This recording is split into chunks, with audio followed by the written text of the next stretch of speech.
Ukraine Russia যুদ্ধে রাশিয়ার পক্ষে যুদ্ধ করা অন্তত ১০০ জন উত্তর কোরিয়ার সেনা নিহত হয়েছে বলে জানিয়েছেন দক্ষিণ কোরিয়ার সংসদ সদস্য লি সাং-কউন এবং এ যুদ্ধে আরও ১০০০ জন আহতের ঘটনা ঘটেছে।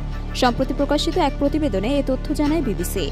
দক্ষিণ কোরিয়ার জাতীয় গোয়েন্দা সংস্থার ব্রিফিংয়ের পর তিনি এই তথ্য প্রকাশ করেন। লি সাং-কউন জানান, হতাহতের মধ্যে উচ্চপদস্থ কর্মকর্তারাও রয়েছেন। সেনাদের অপরিচিত যুদ্ধক্ষেত্র এবং ড্রোন যুদ্ধের অভিজ্ঞতার অভাবের কারণেই এই ক্ষয়ক্ষতির ঘটনা ঘটেছে। এই সপ্তাহের শুরুতে প্রথমবারের মতো উত্তর কোরিয়ার সেনাদের হতাহতের খবর পাওয়া যায়। জানা গেছে, অক্টোবর মাসে উত্তর কোরিয়া রাশিয়ার যুদ্ধে সহায়তার জন্য ১০,০০০ সেনা পাঠায়।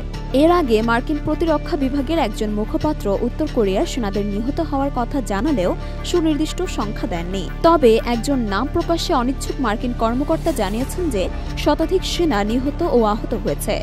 উত্তর কোরিয়ার সেনাদের মধ্যে এই হতাহতের ঘটনা রাশিয়ার কুর্স্ক অঞ্চলে ঘটেছে বলে ধারণা করা হচ্ছে।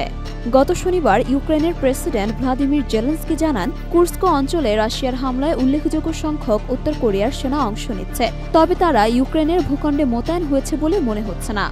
লি সাং-কউন আরও জানিয়েছেন, উত্তর কোরিয়ার অতিরিক্ত সেনা মোতায়েনের প্রস্তুতির খবর রয়েছে এবং উত্তর কোরিয়ার নেতা কিম জং উন নিজে এই প্রশিক্ষণের তত্ত্বাবধান করতে পারেন।